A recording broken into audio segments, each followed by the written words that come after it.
Hey guys,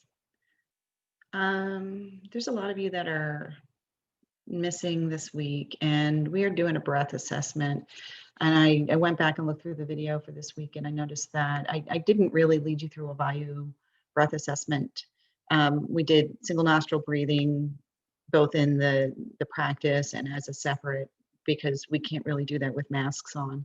But breath assessment, I feel like is something that a couple of you are going to kind of miss.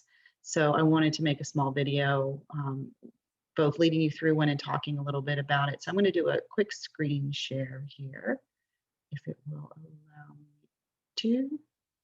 Yeah, right here. Boom. I hope you all can see that. I'm going to look at this before I post it. The three vayus that we're concerned about when we're doing a breath assessment are the prana vayu, which is at the top with the blue arrow. It's in your chest area. The apana vayu, which is the orange arrow at the bottom, and then the samana vayu, which is in the middle. And this is, for samana, this is not necessarily where it lives. It can live there. But when we're doing a breath assessment, you're going to take one hand. Let's see if I can. I don't know if that's going to help any. One hand your heart and one hand your belly, and you're going to be laying on your back, and your elbows should be on the floor. So if your hands need to slide to the sides, that's fine. And what you're going to be feeling is prana vayu and apana vayu. Prana being in the chest, and apana being in the belly below the diaphragm. I would say the samana is about the diaphragm. The diaphragm it's a big dome-shaped muscle that sits underneath of your lungs and your heart. And when you take a deep breath in, it kind of turns into an upside-down umbrella. When you exhale, it goes back into that umbrella shape. So when you think about apana vayu, it's not so much air that's moving down there as it is your muscles and a massage of the internal organs, because the diaphragm is pushing down. And you get that in the three diaphragms this week. You get a little bit of information about that. But that diaphragm, that main diaphragm, is what I would consider where samana vayu lives. So what you're going to be doing is laying down on your back. So if you want to right now, go ahead and lay down on your back. I'm going to stop sharing this. So I was using my hands. If I'm inhaling, then the diaphragm does this, it pushes down. As I exhale, it goes back into its shape. So my diaphragm is about here. So if I'm exhaled, it's like this. When I inhale, it changes shape and it pushes down and it pushes out and massages all this. When I inhale, it goes back. I exhale, it goes back up. Exhale. Anyway, laying down on your back, one hand on your chest, one hand on your belly, and don't do anything except just breathe. Don't change your breath. Don't try to breathe through your nose, your mouth, none of that. Just breathe the way that you normally breathe. And see what you notice as you're breathing. Do you notice the hand on your chest moving? Do you notice the hand on your belly moving? Don't try to make it happen. Just let things happen as they normally do. Do both hands move? You know, what happens for you as you're breathing normally? And just take that information, hold on to it for a moment. You know, I know that one is moving or one is not. And then we're going to add to this one more little bit of information. Do you notice a pause after you inhale and or a pause after you exhale? And notice if it's one or the other. Are you pausing after you exhale? I know a couple of you talked in the discussion board that you pause after you exhale. Are you pausing after you inhale? You know, either is fine, or do you pause after both?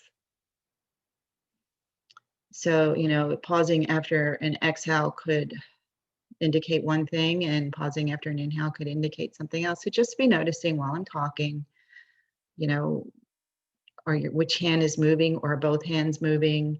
Are there pauses? And just breathe, just be with this.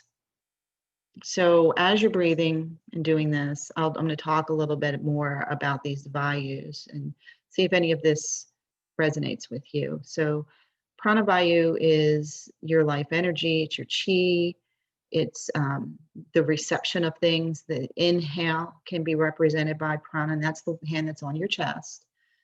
Receiving things, the lungs are receiving air, the heart is receiving and releasing blood, so it might be a little balanced, but think about the lungs mainly here.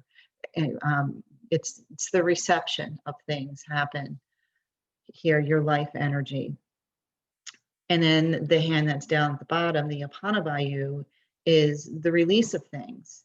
It's your digestive system, it's your reproduction, you know, so things are being released down there or let go of. So if you have one hand that's not moving, that may mean that there's an imbalance in that vayu. So if your chest hand isn't moving, then maybe you're having an imbalance around receiving things.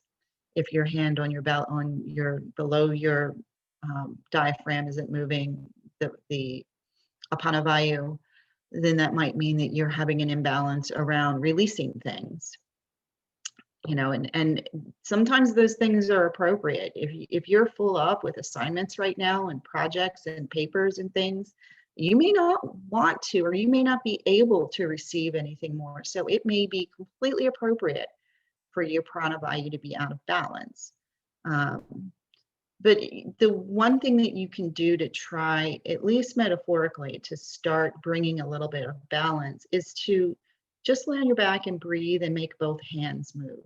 Have both of your hands, have those breaths be full and moving. And we're gonna, today in class, I'm hoping for those of you that are there, you'll get to experience this with 2 blankets. We're gonna make an extra large blanket roll, and we're gonna put it along your spine.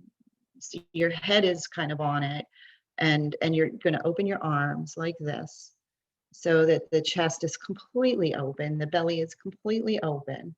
And then we're just going to breathe, and we're going to try.